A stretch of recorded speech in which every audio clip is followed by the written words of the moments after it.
तो आपको शुरू से ये क्यों रहा कि जैविक करना है? क्योंकि जैविक में ऐसा कहा जाता है, मैं ज्यादा नहीं जान पा रही, आप लोग को ज्यादा पता है, आप एक्सपर्ट हैं, कि जैविक में प्रोडक्शन कम होता है और रासायनिक डाल के ज्यादा प्रोडक्शन होता है। देखो इसमें ये कारण है, जो शुरुआत से हम खेती करते हैं मतलब हम तो शुरुआत से खेती की थी, नया खेत था, हम नहीं आके खेत की थी। मेरे पास मतलब स्थिति इतनी डाउन थी, मेरे पास पैसे भी नहीं थे। जब केमिकल खरीदने के लिए, यूरिया डीएपी खरीदने के लिए मेरे पास पैसे नहीं थे। मेरे पास सिर्फ ऑप्शन इतना ही था कि हमारे पास पशु थे दो ही, गाय और भैंस थी और एक बकरी थी, एक दो बकरी। तो उनका मेरे पास ऑप्शन था कि जैसे मेरे दादाजी ने पहले कहता था कि भाई जैसे अपने गोबर की खाद का मतलब गोबर की खाद 3 साल और मींगनियों की खाद 9 साल खेत के माए मतलब पैदा देती है, उसमें कुछ गेरने की जरूरत नहीं है।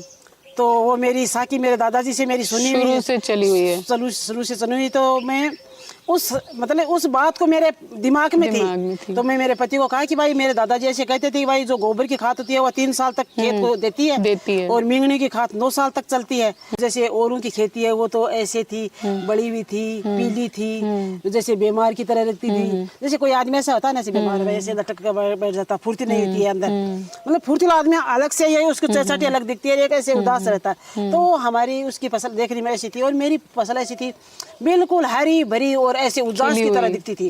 तो मैं कहती देखो अपने कितनी उजास हो रही है, और आज भी देखो मेरा गुआ सबसे ऐसे ऐसे खिला हुआ है।